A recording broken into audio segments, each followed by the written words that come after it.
The room buzzed with the clink of champagne flutes and the hum of self-important chatter. Crystal chandeliers cast a golden glow over the gala, where Manhattan's elite swirled in their tailored suits and shimmering gowns.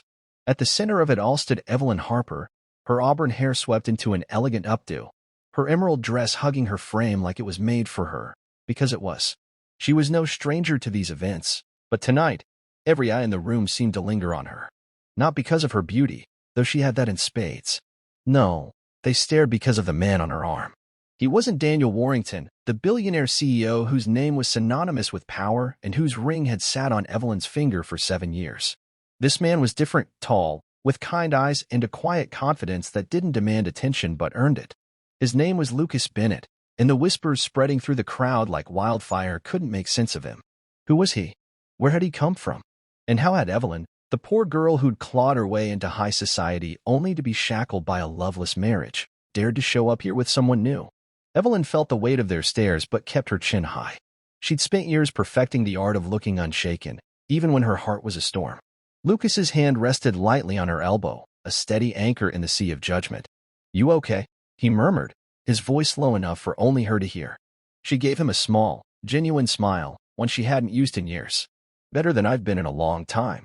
The gala was the Met's annual fundraiser, a night where the city's wealthiest competed to outshine each other, while pretending it was all for charity. Evelyn had attended every year since marrying Daniel, always at his side, always playing the part of the perfect wife. She'd been 22 when they met, a scholarship student at NYU with big dreams and bigger debts, working 2 jobs to keep herself afloat. Daniel, 15 years her senior, had swept into her life like a hurricane, charming, powerful, and relentless. He'd promised her the world, and she, naive and dazzled, had believed him. But the world he gave her came with strings. Daniel's love was conditional, his affection a currency he doled out sparingly. He controlled everything, her wardrobe, her schedule, her opinions. She was his trophy, a rags-to-riches story he loved to parade at events like this. "Look at her," he'd say, his hand possessive on her waist. "I found her in a diner, serving coffee to truck drivers. Now she's one of us." The crowd would laugh, and Evelyn would smile, but inside, she withered. Everyone assumed she'd never leave him. Why would she? Daniel was untouchable, his empire spanning tech, real estate, and finance. Divorce meant losing everything, the penthouse, the private jets, the life she'd fought so hard to earn. And Evelyn, with no family to fall back on and a reputation tied to his name, had nowhere to go. Or so they thought. The truth was, Evelyn had been planning her escape for years. Not with anger or vengeance, but with quiet determination. She'd saved every penny she could, hiding it in a secret account Daniel didn't know about. She'd taken online courses in business and finance, studying late at night while he slept. And most importantly, she'd found something Daniel could never buy: her own strength. It started with small acts of kindness, the kind Daniel mocked as pointless. Volunteering at a community center in Brooklyn, where she taught kids to read. Donating her old clothes to shelters, even when Daniel insisted she keep up appearances. Listening to strangers, really listening, when they shared their struggles. These moments, fleeting as they were, reminded her of who she'd been before Daniel, a girl who believed in people, not power. That's how she met Lucas. He was a carpenter, of all things, who'd come to the community center to fix a broken bookshelf. He wasn't rich or flashy, just a man who showed up when he said he would and treated everyone like they mattered. They talked for hours that first day, about books, dreams, and the little things that made life worth living. He didn't know she was married to a billionaire, and she didn't tell him. For the first time in years, she felt seen, not as Daniel's wife, but as Evelyn. Their friendship grew slowly, built on shared moments, coffee runs, late-night talks, helping at the center. Lucas never pushed, never asked for more than she could give. But he was there, steady and kind, and over time, Evelyn realized she was falling for him. Not because he was a way out, but because he reminded her of who she could be. Leaving Daniel wasn't easy. When she finally told him she wanted a divorce, he laughed. "You'll be nothing without me," he said, his voice cold as steel. "You'll come crawling back." But she didn't. She hired a lawyer with her secret savings, fought for what little she could claim, and walked away with nothing but her freedom. The tabloids had a field day, calling her a gold digger who'd miscalculated, a fool who'd thrown away a fairy tale. Her so-called friends stopped calling. The invitations to galas and luncheons dried up. But Evelyn didn't care. She was free. Tonight, though, was different.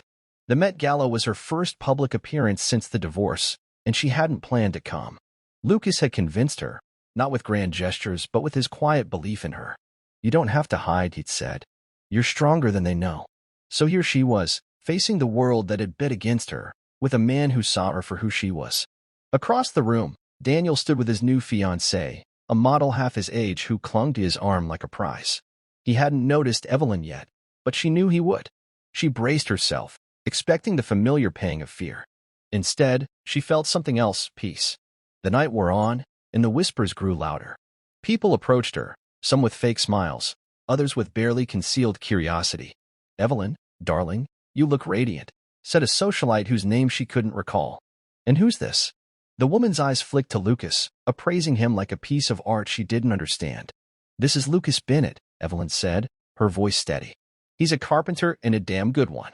The socialite blinked, clearly expecting more, a title, a pedigree, something to justify his presence. Lucas just smiled, unfazed, and offered his hand. "Nice to meet you," he said, his warmth disarming her. As the evening unfolded, Evelyn and Lucas moved through the crowd, their ease with each other drawing attention.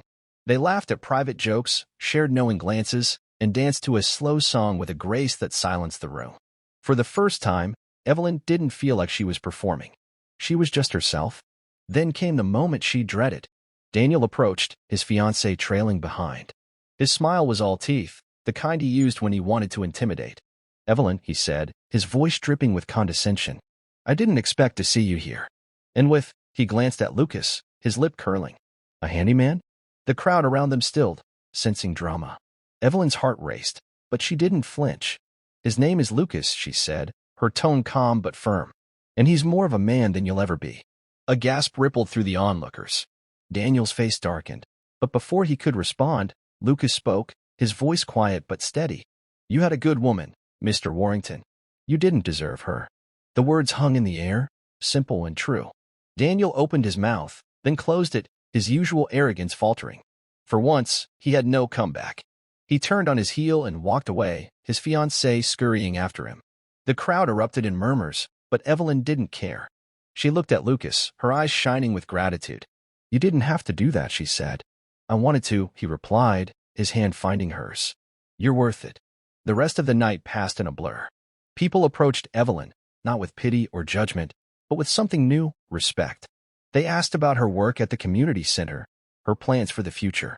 She spoke passionately about the kids she taught, the programs she wanted to build, the difference she hoped to make. Lucas stood by her, not as a shadow but as a partner, his pride in her evident in every glance. As the gala drew to a close, Evelyn stepped onto the balcony, needing a moment to breathe. The city sparkled below, a reminder of how far she'd come. Lucas joined her, his presence a comfort she'd never known she needed. "I was scared tonight," she admitted, her voice soft. "I thought they'd tear me apart." "They tried," he said, leaning against the railing. "But you're stronger than they are." She shook her head, a tear slipping down her cheek. "I didn't do it alone.